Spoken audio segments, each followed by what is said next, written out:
Okay बच्चा लोगों, आज हम 11th इंग्लिश मीडियम वाले बच्चों के लिए फिजिक्स में जो चैप्टर नंबर 7 है उसका लेक्चर 16 लेके आए हैं दोस्तों। आज का लेक्चर मतलब समझ लीजिए आपका JEE नीट सॉल्व हो गया। आज का ये कॉन्सेप्ट तगड़ा लेवल का है। तो दोस्तों हम बात करेंगे स्पिनर की। बात कर लूँ, मैं स्पिनर की बात करता हूँ। स्पिनर में 3 होते हैं, ऐसा कुछ है ना, लेकिन हम 2 से ही काम चला लेंगे, ऐसा कुछ है। ठीक है दोस्तों स्पिनर यहाँ पे पड़ा हुआ है, अपने बीच में से पकड़ते हो और फिर उसको घुमाते हो, ऐसे है कि नहीं। या तो नीचे रख के ज़मीन पे एक उंगली से ऐसा करते हो, है ना, और फिर उसको ऐसे घुमाते हो। स्पिनर देखा हुआ है ना, बीच में जो होता है वो स्टेडी रहता है और आजू बाजू का जो उसके क्या होते हैं, विंग्स होते हैं, वो घूमते रहते हैं ना। तो दोस्तों आपने उंगली रखा है उसको दबाने के लिए, ये आपका रोटेशन एक्सिस हो गया। हाँ या ना बोल, ठीक है। तो दोस्तों मैं क्या कर रहा हूँ, ये रोटेशन एक्सिस है, समझ ले बात को, है ना। मैं इस स्पिनर में यहाँ पे फोर्स लगा रहा हूँ, यहाँ पे, क्या ये रोटेट होगा? No sir, very nice sir. एक और फोर्स ऐड कर दिया, इससे काम नहीं जम रहा था 5 न्यूटन से, तो मुझे ऐसा लगा कि मुझे यहाँ से फोर्स देना चाहिए, तो शायद ये घूम जाए। नहीं घूमा सर, 5 न्यूटन का फोर्स यहाँ पे देने गया तो स्पिनर घूमा नहीं, सीधा चला गया। ये स्पिनर है तो यहाँ पे 5 न्यूटन का फोर्स ऐसे दे रहा है तो वो क्या हो जाएगा, सीधा जाएगा। और यहाँ पे 5 न्यूटन का फोर्स देगा तो इस तरफ सीधा चला जाएगा। सिंपल बात है कि नहीं? ठीक है दोस्तों, अब मैं ये बोल रहा हूँ सामने सामने फोर्स लगाए तो भी इक्वल हो या ना हो, क्या ये गोल घूमेगा? तो बात 2 मेरे समझ में आ गई दोस्तों, 2 बात समझ में आ गई। मैं नोट लिख देता हूँ, पहले नहीं, यहाँ पे नहीं, यहाँ पे लिखता हूँ। मैं नोट लिखता जाता हूँ, आपको पता चलता जाए ऐसे कि भैया एक्सिस ऑफ रोटेशन में से फोर्स का वर्क लाइन पास हो,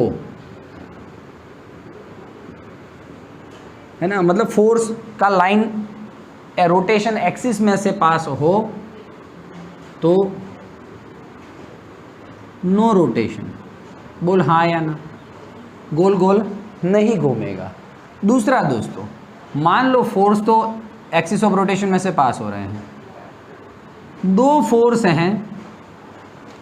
फोर्स हैं, वो दोनों का वर्क लाइन एक दूसरे के लाइन में आता हो। देखो इसका ये ऐसे जा रहा है, ये ऐसे जा रहा है, सामने सामने आता हो एग्जैक्ट ऐसा, तो भी दोस्तों नो रोटेशन। तो 2 फोर्स का वर्क लाइन, या तो दोनों फोर्स एक ही लाइन पर हो तो भी नो रोटेशन। वर्क लाइन एक ही लाइन पर हो तो भी नो रोटेशन। हमने तो ये सीखा सर अभी आपसे, इतना तो क्लियर है कि नहीं? यही दोस्तों, यही सेम फोर्स है, समझना बात को।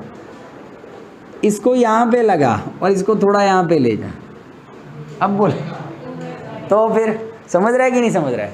लेकिन ऐसे फोर्स कि जिनका एक ही लाइन में डायरेक्शन हो, मतलब एक ही लाइन में दोनों हो, तो वो कभी रोटेशन क्रिएट नहीं करेंगे। ठीक है कि नहीं है? ओके दोस्तों, तो आ जाइए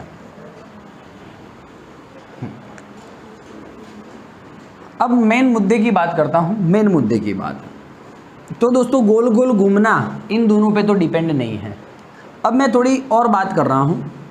मैं ये रोटेशन एक्सिस से थोड़ा दूर यहाँ पे, थोड़ा दूर यहाँ पे कुछ फोर्स लगाता हूँ। ये रोटेशन एक्सिस से ये क्या है, डिस्टेंस है, ठीक है। फोर्स यहाँ पे लगाता हूँ। एक और दूसरे बार में ट्राई करता हूँ कि फोर्स यहाँ पे लगाता हूँ। तीसरी बार में मैं ट्राई करता हूँ कि फोर्स यहाँ पे लगाता हूँ। तो आप बताइए दोस्तों, आपको सबसे अच्छा घूमना कहाँ मिलेगा? लास्ट वाला। तो जो घूमता, फोर्स के कारण जो घूमता है ना, उसी फोर्स के इफेक्ट को टॉर्क बोलते हैं दोस्तों। क्या बोलते हैं?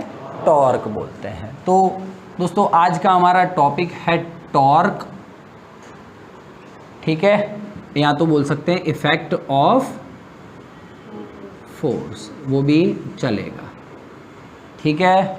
बोल हाँ या ना, क्लियर हो रही है बातें? तो दोस्तों देखिए तो जरा, जो टॉर्क है उसको टाउ बोलते हैं, टाउ, अपने ताऊ नहीं। तो दोस्तों मैं ये बोल दूं कि फोर्स कहां पर लगेगा उस पे टॉर्क डिपेंड है। बोल हाँ कि नहीं? फोर्स नज़दीक में लगाया तो कम टॉर्क, मतलब कम घूमना, थोड़ा दूर लगाया तो थोड़ा ज़्यादा घूमना, और दूर लगाया फोर्स तो ज़्यादा टॉर्क होगा। तो फोर्स कहाँ पर लगेगा उस पे भी आपका टॉर्क डिपेंडेंट है।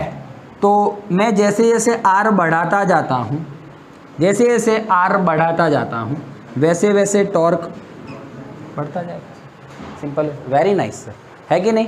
हाँ ठीक है। अब दोस्तों मान लो कि फोर्स कितना कहाँ पर लगेगा उस पर डिपेंड है आपका टॉर्क।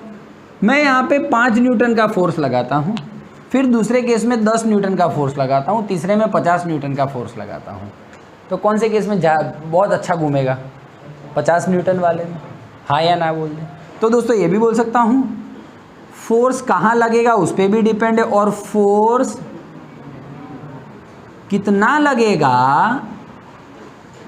उस पर भी डिपेंडेंट है। तो फोर्स ज़्यादा तो टॉर्क ज़्यादा। क्लियर हो रही है बातें दोस्तों? ओके दोस्तों, अब देख तो शांति से आराम से सुनेंगे। थोड़ा इसको अब मैं रफ कर देता हूँ।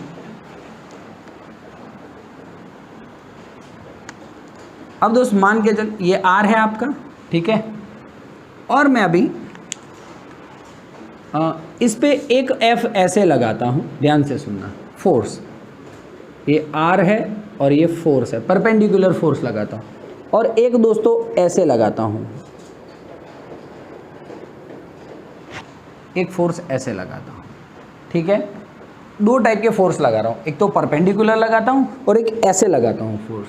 मतलब मैं इसको घुमाना चाहता हूँ, तो एक तो तू आके इधर ऐसा सीधा कर फोर्स, ऐसा, ये आर है ना, तो सीधा फोर्स लगा, और एक ऐसे लगा फोर्स, ऐसे,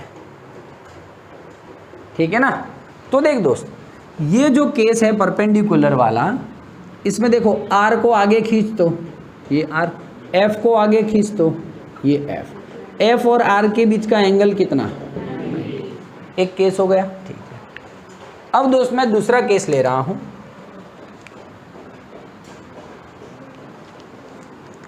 ये आर है, ठीक है।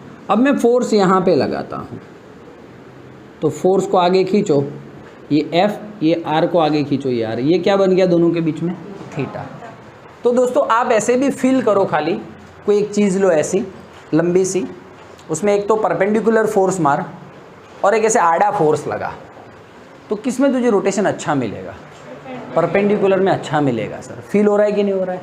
तो दोस्तों मैं ऐसा बोलता हूँ, जैसे जैसे मैं थीटा बड़ा करता जाता हूँ, जुम जुम जुम जुम जुम जुम जुम, वैसे वैसे मुझे अच्छा टॉर्क मिलता जाता है।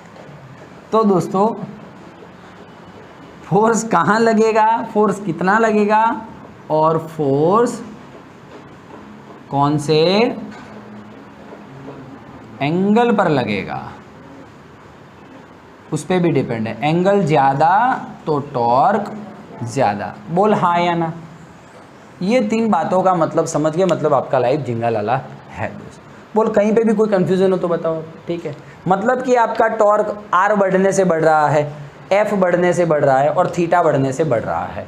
तो मैं क्या आपके टॉर्क का ऐसा तारीफ कर सकता हूँ? Torque is proportional to R, torque is also proportional to F, torque is proportional to theta. तीनों के प्रोपोर्शनल में है, तो क्या मैं ऐसा लिख सकता हूँ torque is equals to R F theta?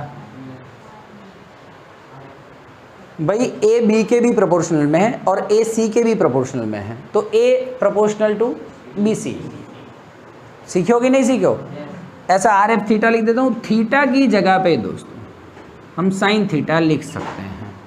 Sir ऐसा कैसा, तो ये मुझ पे उधार रहा। 5 मिनट के बाद आपको समझाऊंगा, अभी साइन थीटा तू ले ले। तो दोस्तों tau is equals to R F sine theta.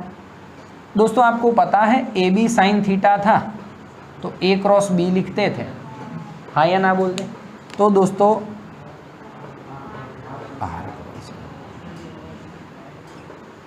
है, कहीं देखा है आपने ऐसा फॉर्मूला?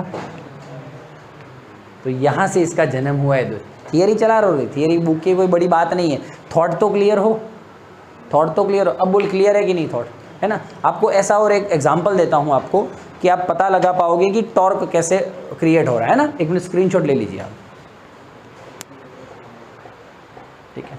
अब थोड़ा कैमरा सेट बना दे, यहाँ पे एग्जांपल देता हूँ। ओके दोस्तों, अब देखिए और टॉर्क का एक इमेजिनेशन बताता हूँ आपको। टॉर्क में क्या होता है, ये दोस्तों देखो दरवाजा घूम रहा है, ये देख, मैं दिख रहा हूँ बच्चों को, ठीक है? देख ये दरवाजा घूमा। आप घूमना कब बोलते हो, मुझे ये समझाओ तो पहले। सर कोई चीज़ ऐसे ऐसे हो रही है तो आप ऐसे ऐसे हो गए, समझना बात को। तो ये रोटेशन हुआ क्या? नहीं सर, है ना? कोई चीज़ ऐसे हो रही है जुप, तो मेरा मुंडी कहाँ जाएगा? तो कोई चीज़ घूमती है ना, तो हमारी मुंडी घूमती है। तो मुंडी घूमना मतलब रोटेशन। वार्ता पूरी बोल, सिंपलेस्ट क्या बोलते हैं उसको, डेफिनेशन ऑफ दी रोटेशन। बोल हाँ या ना, जिसमें तेरा मुंडी घुमा वो तेरा रोटेशन समझ लेने का, ठीक है? तो देख यहाँ पे देख, ये दरवाजा है, ऐसा खोला मैंने, ये क्या हो रहा है, ये क्या हो रहा है? एंगल चेंज हो रहा है, मतलब रोटेशन हो रहा है। तो दोस्तों देखना, तो ये जो दरवाजा किसके रिस्पेक्ट में घूम रहा है? ये रोटेशन एक्सिस के रिस्पेक्ट में घूम रहा है। रोटेशन एक्सिस को ना बोल के इसमें जो मिजागरे लगाए हुए हैं, दरवाजे को नहीं होल्ड करते हैं, उसको मैं रोटेशन एक्सिस मानता हूँ। अब देख, ये घुमा दरवाजा पूरा जुप, ठीक है, हुआ रोटेशन। अब मैं रोटेशन एक्सिस के यहाँ पे फोर्स लगाता हूँ, तो सर थोड़ा ज़्यादा फोर्स लगाना पड़ेगा दरवाजे को खोलने के लिए, और मैं यहाँ पे फोर्स लगाऊँ तो उससे थोड़ा कम मेहनत होगा। लेकिन मैं यहाँ पे फोर्स लगाऊँ तो तुरंत दरवाज़ा खुल जाएगा, तुरंत टॉर्क उत्पन्न होगा कि नहीं होगा?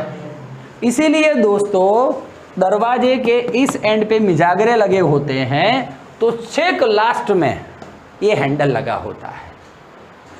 हैंडल क्यों यहाँ पे नहीं लगाते? वो यहाँ से खोलोगे तो टॉर्क कम क्रिएट होगा सर, बहुत डिस्टेंस बढ़ गया ना, तो यहाँ पे आपको फोर्स कम लगाना पड़ेगा, टॉर्क फटाफट हो जाएगा। बोल हाँ या ना? नहीं समझ में आया? बात क्लियर हो रही है? तो कभी कभी एग्जाम में पूछते हैं दोस्तों कि हैंडल को लास्ट एंड पे क्यों लगाते हैं, what is the concept about it? तो आप क्या लिखोगे? Only because of the torque. Tau is equals to R cross F पे पूरी घटना है। बोल हाँ या ना? क्लियर हो रही है बातें कि नहीं हो रही है? दरवाजा खोल बंद कर दिया, अब तो समझ में आया कि नहीं आ रहे? चल ठीक है, back to board, back to board, back. Okay दोस्तों, तो मैं आशा करता हूँ कि आपको सबको समझ में आया होगा, टॉर्क का पूरा फंडा क्लियर है। चला जाओ दोस्तों, अब आपकी बैक टू टेक्स्ट बुक।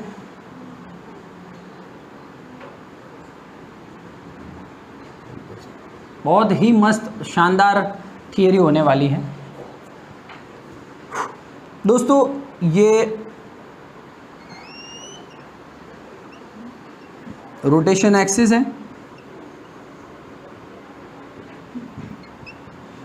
ये z है, ठीक है। यहाँ पे कोई एक पार्टिकल है, p नाम दे देता हूँ, ठीक है। उसका इस ओरिजिन से डिस्टेंस है r, ओरिजिन से डिस्टेंस क्या है? r है। अब इस पे एक फोर्स लगाता हूँ, कहीं पे भी बोल दे तो फोर्स लगाना, यहाँ पे लगाता हूँ, ठीक है। रिजिड बॉडी का कोई एक पार्टिकल लिया है, ऐसा ऐसा समझ ले तो भी चिंता नहीं है, मैंने गोल गोल नहीं बनाया, डायग्राम अच्छा नहीं लगता इसलिए, चलेगा ना? ठीक है। फोर्स यहाँ पे लगाया, फोर्स का वर्क लाइन पीछे खींच तो कहाँ पे आएगा? सॉरी थोड़ा उल्टा हो गया। फोर्स का वर्क लाइन खींच दो, जुम जुम जुम जुम यहाँ पे, ठीक है। आर का वर्क लाइन खींच दो, जुम जुम जुम जुम। तो मैं ऐसा बोल सकता हूँ, consider a rigid body in which a particle P has a position vector R from the origin, ठीक है। A force F is applied on that particle, ठीक है। A angle between position vector and force is theta. बोल हाँ या ना, clear हो रही है बात है? तो चलो इतना हम लिखते हैं, फिर आगे बढ़ते हैं। एज शोन इन फिगर, क्या लिखें? Consider a particle of rigid body, particle P है ना, P ऑफ रिजिड बॉडी। चलिए लिखिए, position vector of particle P from where, from origin, origin से कितना है R, ठीक है। Force exerted on particle P is F. Angle between R and F is equals to थीटा। R, F और थीटा तीनों मिल गए दोस्त, तो मैं क्या लिख पाऊंगा? So torque tau is equals to R cross F। आपकी बुक में डायरेक्ट लिखा है, लेकिन कैसे आया आपको समझ में आया? मैं फंडा फोकस लिया था मैंने, ठीक है, डन है ना? Okay, tau is equals to RF sine theta. चलिए ये बाद में लिखते हैं। इसमें अब दोस्तों आप क्या लिख पाओगे? टॉर्क का डेफिनेशन बोलिए।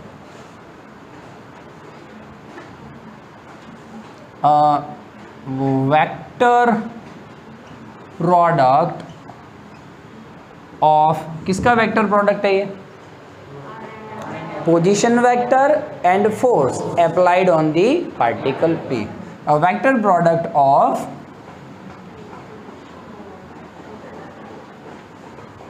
पोजीशन वेक्टर एंड फोर्स, ठीक है ना, इज कॉल्ड टॉर्क। बोलो कहीं दिक्कत हो रही है आपको? ठीक है, क्लियर है? ओके, बहुत कुछ है लाइफ में, आगे बढ़ते हैं दोस्तों। Torque is equals to RF sine theta हम लिख पाएंगे?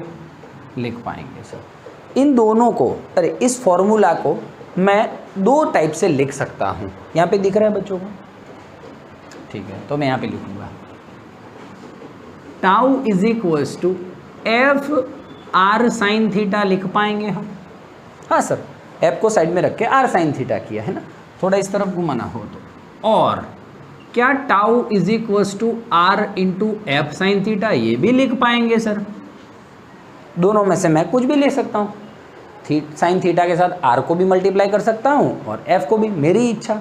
तो दोनों का मतलब क्या है आप समझना बात को। चलिए आ जाइए दोस्तों, ओरिजिनल मीनिंग समझाना है दोस्तों। ये क्या है? R है, ध्यान से सुनना। ये क्या लग रहा है? फोर्स लग रहा है, ठीक है। चलो, ये R का क्या है? Work line. ये क्या है? F का वर्क लाइन, ठीक है। अब आप समझना ध्यान से, यदि ये थीटा है तो ये थीटा हुआ, पक्का? और ये क्या है? ओरिजिन ना, ओरिजिन से ये क्या हुआ? तो देखिए दोस्तों, फोर्स का क्या हुआ?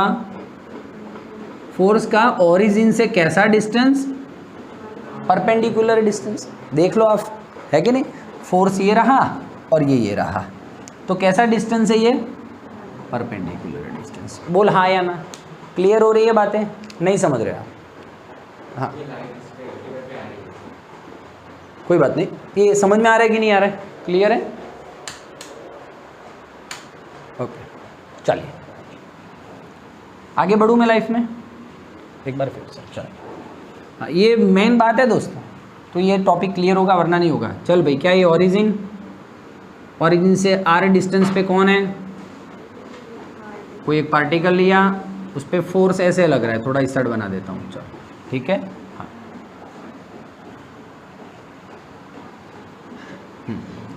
ये क्या है? r का वर्क लाइन, ये थीटा, ये फोर्स का वर्क लाइन। ठीक है, ठीक है। ये क्या बन गया? थीटा। दोस्तों ओरिजिन से फोर्स का ये क्या हो गया? परपेंडिकुलर डिस्टेंस, और ये तो था ही r। ठीक है, अब आप इसमें दोस्तों देखना चाहोगे, मुझे वो क्या यूज़ करना है? पाइथागोरस। तो मान लो कि साइन थीटा यूज़ करूँ मैं, ऑपोजिट अपॉन हाइपो, तो r परपेंडिकुलर अपॉन r। तो r परपेंडिकुलर का मतलब क्या हुआ? तो आपको r साइन थीटा न लिखना हो तो आप कभी भी f r परपेंडिकुलर भी लिख सकते हो। मान लो आपको थीटा के चक्कर में नहीं पड़ना है तो आप ऐसा डिस्टेंस ढूंढ लो कि जो फोर्स से डायरेक्ट परपेंडिकुलर हो, तो मुझे कोई इशू नहीं है। समझ रहा है कि नहीं समझ रहा है? ऐसा। अब दोस्त मान ले, थोड़ा ट्विस्ट मारता हूँ, मैंने r को छेड़छाड़ किया, r का मतलब कि r को मैंने तोड़ा, कुछ भी करके r को मैंने तोड़ा, और r साइन थीटा की जगह मैंने क्या कर दिया? r परपेंडिकुलर कर दिया। मान लो मेरे दिमाग में ये आ रहा है f साइन थीटा, तो फिर से आ जाते हैं दोस्तों, जुम जुम जुम जुम जुम, ये पार्टिकल, ये r, कैसे भी ड्रॉ करूँ, ये f, ध्यान से सुनना, सेम सिनेरियो है। अब दोस्तों मुझे ऐसा हुआ कि मुझे r को परेशान नहीं करना है। इसमें मैंने r को परेशान किया ना, r की जगह किसने ले ली? r परपेंडिकुलर, इसकी जगह इसने ले ली भैया, तो r को मैंने परेशान किया था, इसमें मुझे f को परेशान करना है। तो देख, r ओसे का ओसा, मतलब इसको भी हिलाना नहीं है दोस्त, वरना लोचो हो जाएंगे। तो एक काम कर, किसको परेशान करना है? f को। तो देख f का ये कंपोनेंट क्या होगा? f cos theta. तो ये कंपोनेंट क्या होगा? तो देख ले दोस्तों, ये f साइन थीटा है, वो r से कैसा है? परपेंडिकुलर है। r f परपेंडिकुलर, बोल हाँ या ना। तो दोस्तों ये दोनों बातें आप लिख सकते हो, कोई इशू नहीं है। बोल कहाँ दिक्कत आ रही है, समझाओ मुझे। क्लियर है? बातें क्लियर हो रही है? ठीक है दोस्त। तो फाइनली आप इसको लिख क्या पाओगे? इसको लिखना है तो फोर्स इनटू r परपेंडिकुलर, ऐसा थोड़ी लिखेंगे। क्या लिखेंगे दोस्तों? A perpendicular distance of force from the origin, perpendicular distance of force from the origin. इसमें क्या लिख पाओगे? r मतलब पोजीशन वेक्टर, f परपेंडिकुलर मतलब क्या? A perpendicular component of force to the position vector, position vector से perpendicular component of force. हो गया ना? ये पोजीशन वेक्टर r से कैसा है कंपोनेंट है? परपेंडिकुलर। तो perpendicular components of the force from the r position vector. चलेगा? तो आप ऐसा बोल सकते हो। ठीक है। अब दोस्तों एक आधा क्वेश्चन करवाऊंगा तो आपको ज़्यादा डिटेलिंग मिलेगा कि क्या बात है सर। चल, जैसे कि दिख रहा है बच्चों को यहाँ पे 2 मीटर फोर्स लग रहा है 10 न्यूटन और एंगल बना है 30 डिग्री। तो दोस्तों इसमें आपको कोई परपेंडिकुलर की चिंता नहीं है रे। r आया 2, थीटा आया 30 और f आया 10। ठीक है, तो देख tau is equals to R F sine theta, r है 2, f है 10 साइन 30, 2 इंटू 10 इंटू 1/2, निकल निकल। टॉर्क का यूनिट न्यूटन इंटू मीटर होता है, मैं समझाता हूँ कैसे, हो ना? बोल हाँ या ना। तो बोलो टॉर्क के ऐसे ऐसे पिद्दू से सवाल आते हैं टॉर्क के, ये आपके एग्ज़ाम में ये नीट में भी इसी लेवल के क्वेश्चन पूछते हैं दोस्तों। क्या है मुझे नहीं पता चला, इसमें कोई दिक्कत है क्या आपको? यहाँ पे दिख रहा है बच्चों को? दिख रहा है? थोड़ा सा ऐसे कर दूँ कैमरा।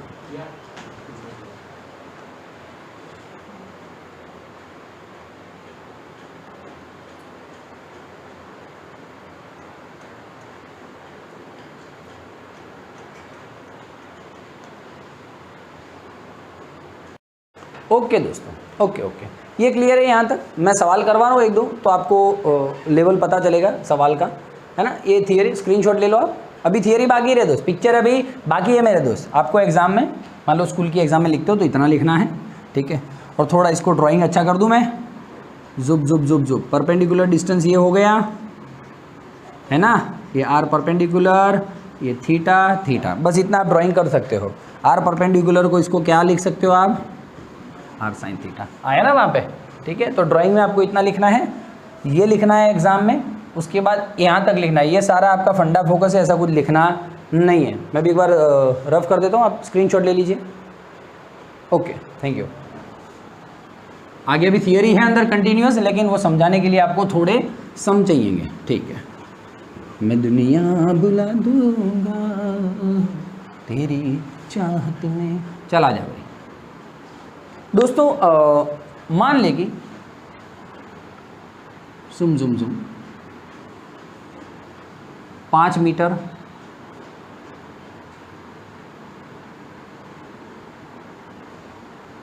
(37 degree) F = 10 newton. तो दोस्तों आप तो सीधा टैलेंटेड हो, तो सीधा RF साइन थीटा क्या करोगे? Tau = sir RF sine theta. R हो गया 5, F हो गया 10, साइन 37 का तो मतलब ही नहीं आता सर। हम साइन 37 कितना चैप्टर 4 में चला है आपके, तो बताइए। देखो थोड़ा याद रखने की ट्रिक बताता हूँ आपको मैं। हाँ, वेरी नाइस। देख भैया, सुनना आराम से। ये 37 का एंगल लेता हूँ तो 534 लिखना है आपको, 534। अब देख, साइन 37 लूँगा मैं, सामने वाला अपॉन अपोजिट अपॉन हाइपो, ठीक है। 3/5 मतलब कितना हुआ? 0.6।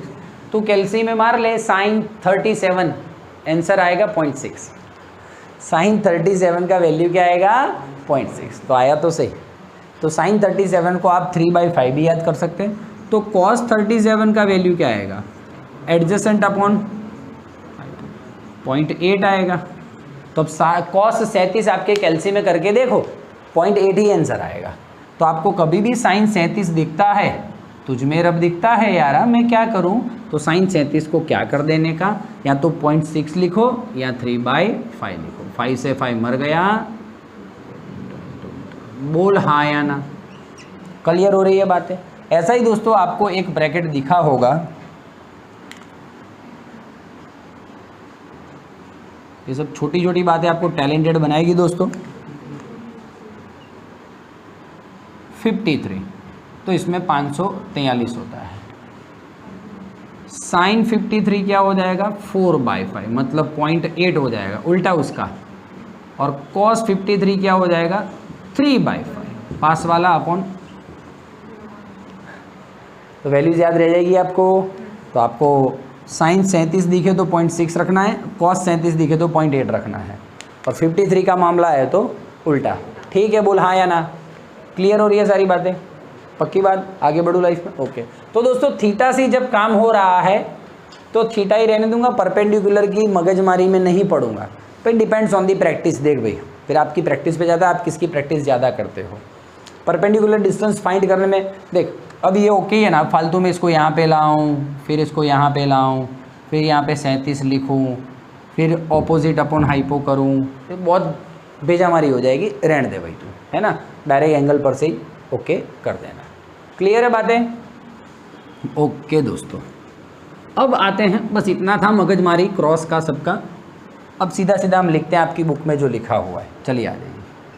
डेफिनेशन हो गया टॉर्क का, फॉर्मूले हो गए टॉर्क के, torque is equals to R cross F. ठीक है, चलो यूनिट क्या होगा दोस्त, ये मीटर है और एफ का होता है न्यूटन। न्यूटन इंटू मीटर तो सर जूल का भी होता है, न्यूटन इंटू मीटर को जूल भी बोलते हैं, बोल हाँ या ना। ठीक है, यूनिट हो गया, फिर डायमेंशन फॉर्मूला लिख देना आप। ठीक है, फिर आ जाओ यहाँ पे। फिर दोस्तों ये कौन सा क्वांटिटी है, वो वेक्टर क्वांटिटी है। इसका डायरेक्शन का बात करो तो दोस्तों डायरेक्शन कहाँ पे होता है, टॉर्क का, आर क्रॉस एफ की डायरेक्शन में। आर क्रॉस एफ का ही आंसर क्या है, टार्क। तो आर क्रॉस एफ, इसमें आर ये रहा, एफ ये रहा, कहाँ पे है, एक्सिस की डायरेक्शन में। ये रहा आर, ये रहा एफ, और ये क्या होता है, रोटेशन एक्सिस। चल आर क्रॉस एफ अपना, ठीक है ना। तो आर क्रॉस एफ का डायरेक्शन में, direction parallel to axis of rotation. और इसको कैसे मेजर कर, हम कैसे फाइंड कर सकते हैं, by using right hand screw rule. बोल हाँ या ना, ठीक है। फिर डायरेक्शन के बाद हम क्या और करते थे, हाँ एक स्पेशल नोट देता हूं आपको। अच्छा, किस पे डिपेंड होता है ये, किस पे डिपेंड है दोस्तों, बोलिए। Depends on R, F, theta, सबका एक ही निचोड़ लिख दूं मैं, depends on the selection of A O R. Axis of rotation का सिलेक्शन पे डिपेंड करता है, आंसर सही है। एक्सिस ऑफ रोटेशन से ही तो दूर आर होता है कि नहीं, उसी पे एफ डिपेंड होता है, उसी पे तो थीटा डिपेंड होता है। तो आप ऐसा भी लिख सकते हो कि selection of axis of rotation. ठीक है। दूसरा दोस्तों, इस टॉर्क के मामले में सर एक रेफरेंस पॉइंट तो होना जरूरी है। रेफरेंस पॉइंट नहीं हुआ तो हम आर कैसे लेंगे, तो मतलब नोट करके लिख देना आप लाइफ में, reference point is necessary to find the torque. ठीक है, पक्की बात हो रही है, सब डन है, ओके। आर क्रॉस एफ आ गया दोस्तों। ठीक है, बोलो कोई इशू है, कोई भी समझ में नहीं आया हो, ये वो फलाना ढिमका। सम्स भी मैंने एक दो आपको समझाया, उस हिसाब से आपके सम आएंगे। और बहुत लेवल वाले सम नहीं सिखवा रहा हूँ क्योंकि ये भाई एनसीईआरटी टेक्स्ट बुक का लेक्चर है। ठीक है ना, चल एक बार स्क्रीनशॉट ले ले अच्छी तरह से, डन है। अच्छा, अब एक बार बुक बता दो तुम्हारे बुक में। ओके दोस्तों, ओके ओके, ये क्लियर है यहाँ तक। मैं सवाल करवा रहा हूँ एक दो, तो आपको लेवल पता चलेगा सवाल का, है ना। ये थियरी स्क्रीनशॉट ले लो आप। अभी थियरी बाकी रहे दोस्त, पिक्चर अभी बाकी है मेरे दोस्त। आपको एग्जाम में, मान लो स्कूल की एग्जाम में लिखते हो तो इतना लिखना है, ठीक है। और थोड़ा इसको ड्राइंग अच्छा कर दूं मैं, जुब जुब जुब जुब। परपेंडिकुलर डिस्टेंस ये हो गया है ना, ये आर परपेंडिकुलर, ये थीटा थीटा, बस इतना आप ड्राइंग कर सकते हो। आर परपेंडिकुलर को इसको क्या लिख सकते हो आप, आर साइन थीटा, आया ना वहाँ पे। ठीक है, तो ड्राइंग में आपको इतना लिखना है, ये लिखना है एग्जाम में, उसके बाद यहाँ तक लिखना है। ये सारा आपका फंडा फोकस है, ऐसा कुछ लिखना नहीं है। मैं भी एक बार रफ कर देता हूँ, आप स्क्रीनशॉट ले लीजिए। Okay, thank you. आगे भी थियरी है अंदर कंटिन्यूअस, लेकिन वो समझाने के लिए आपको थोड़े सम चाहिएंगे। ठीक है, मैं दुनिया बुला दूंगा तेरी चाहत में, चला जा भाई। दोस्तों मान ले कि सुम जुम जुम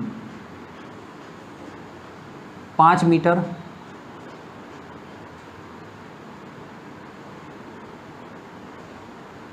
37 degree, F is equals to 10 newton. तो दोस्तों आप तो सीधा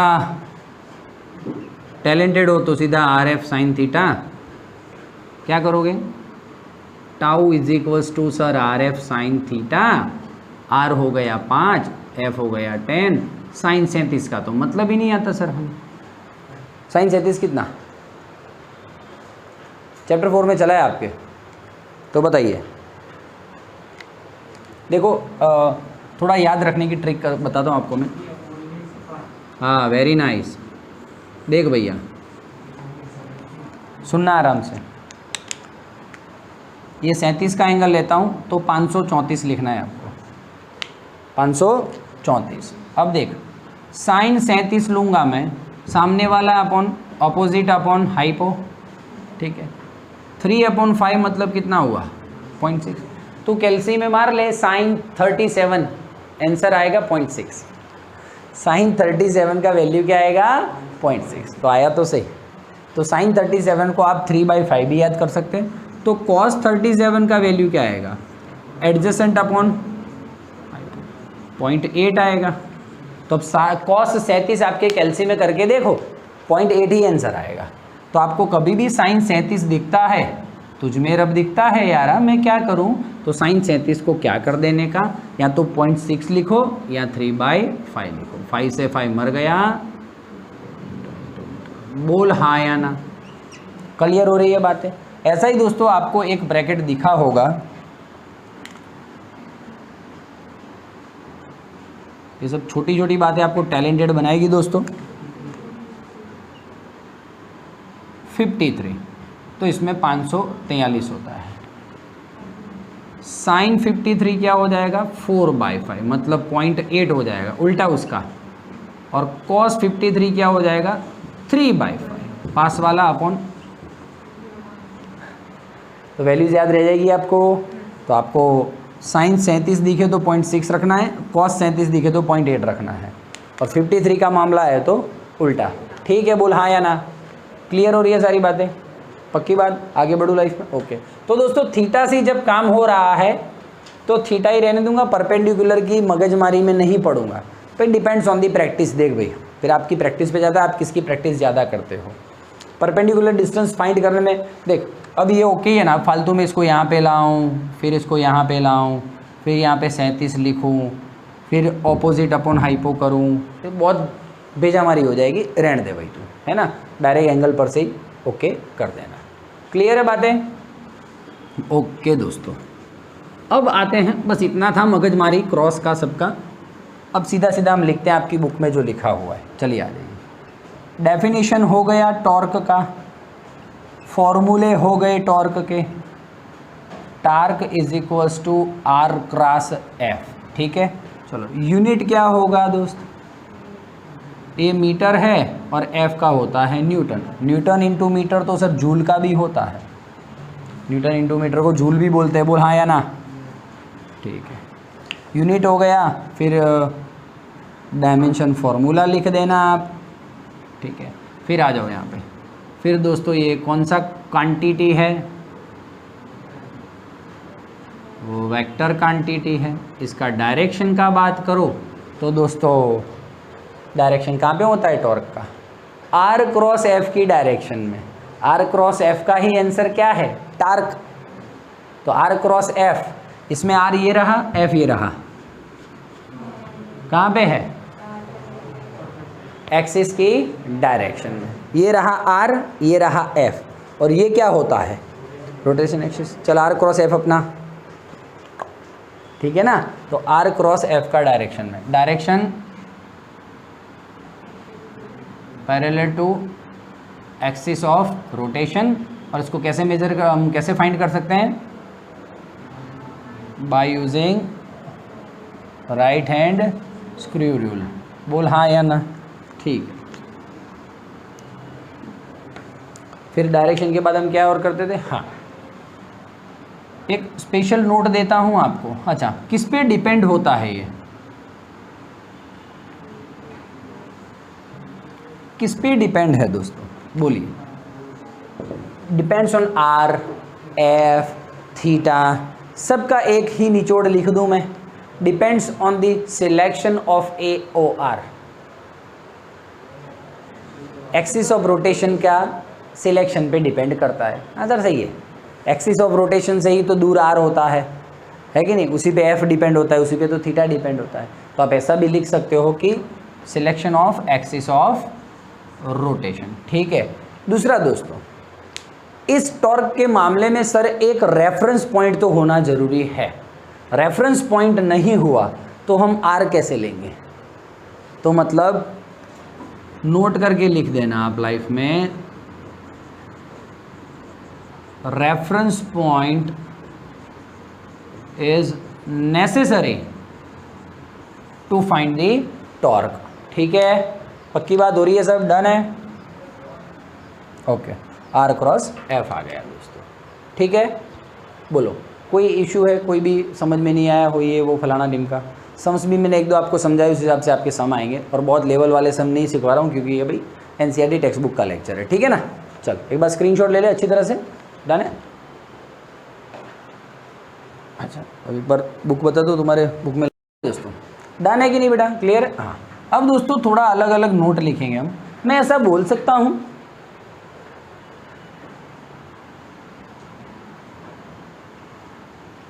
R0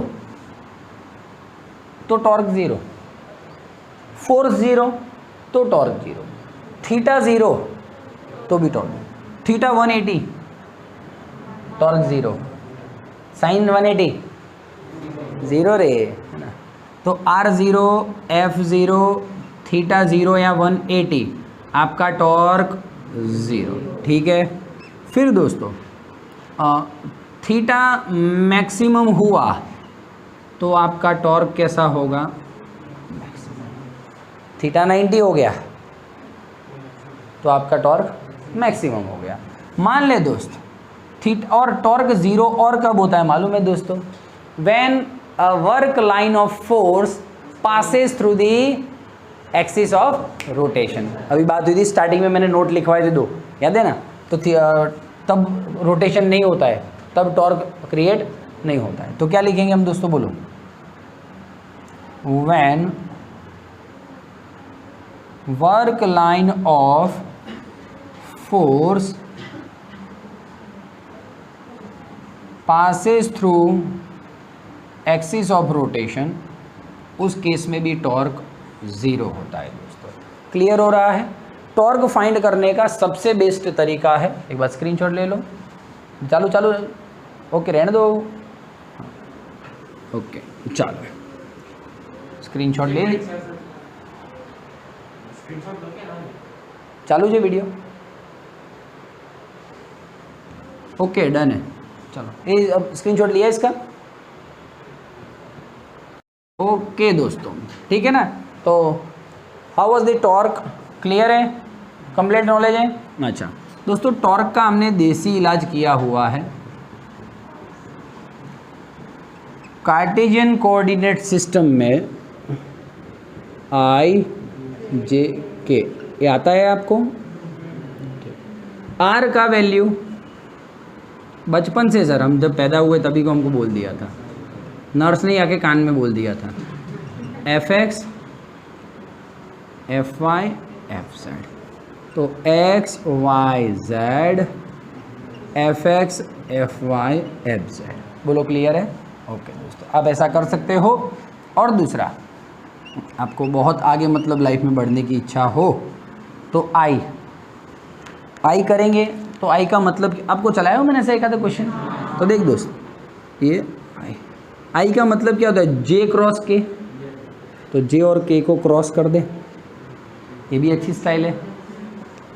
आई का मतलब, जे का मतलब और के का मतलब। आई फाइंड करना है तो आपको क्या चाहिए? जे क्रॉस के चाहिए। सीरियल वाइज घूमेंगे ना हम, तो ठीक।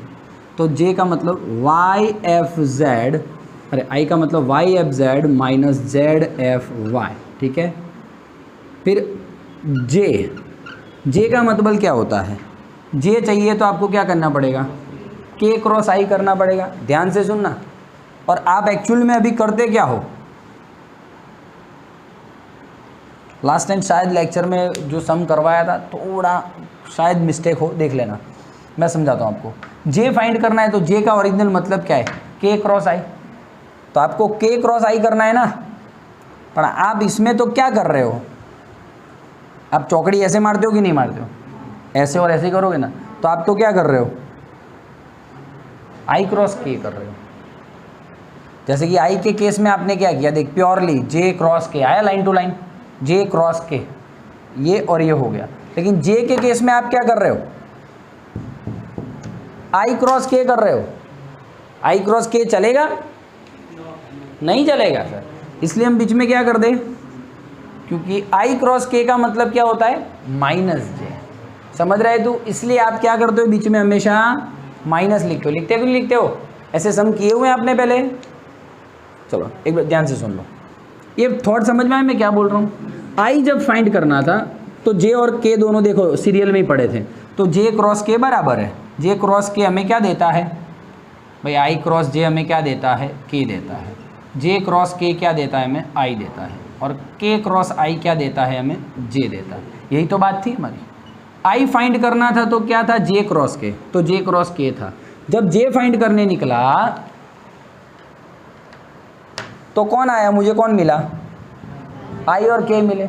आई क्रॉस के करूँगा तो जे थोड़ी मिलेगा, आई क्रॉस के करूँगा तो माइनस जे, इसलिए आप बीच में माइनस लेते हो। अब बोलो दोस्तों, इसको इसके साथ x F Z minus Z F x, फिर प्लस के कैरेट फाइंड करोगे तो हाँ सर सीधा सीधा मिल रहा है। देखो के में क्या मिल रहा है, आई जे मिल रहा है कि नहीं मिल रहा है, आई जे मिल रहा है कि नहीं मिल रहा है, तो उसमें दोनों में कोई इश्यू नहीं आएगा। बोलो X F Y minus Y F X, ठीक है, ये आपके टाउ का आंसर।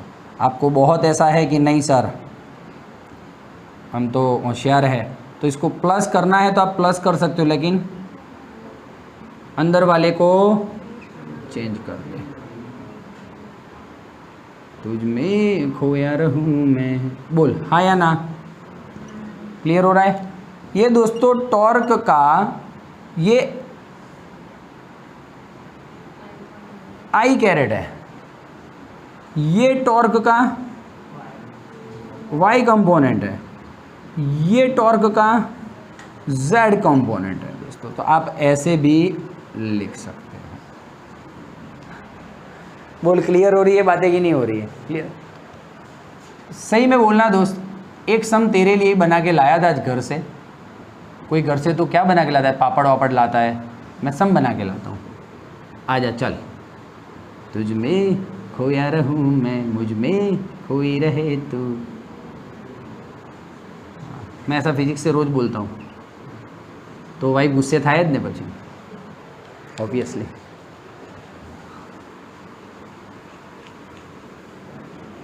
चल आजा फटाफट बोल दे, हम घर पे निकलते हैं। खुद क्यों भाई, आई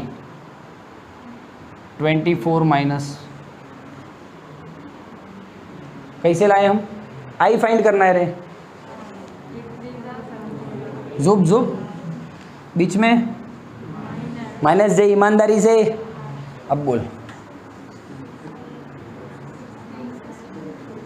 16 माइनस 24 प्लस के 14 minus 4i plus 8j, minus 8 आने वाला था, minus plus J, minus 4k caret, minus 4 8 minus 4 newton into metre. आप वैल्यू फाइंड करना चाहेंगे तो टॉर्क का वैल्यू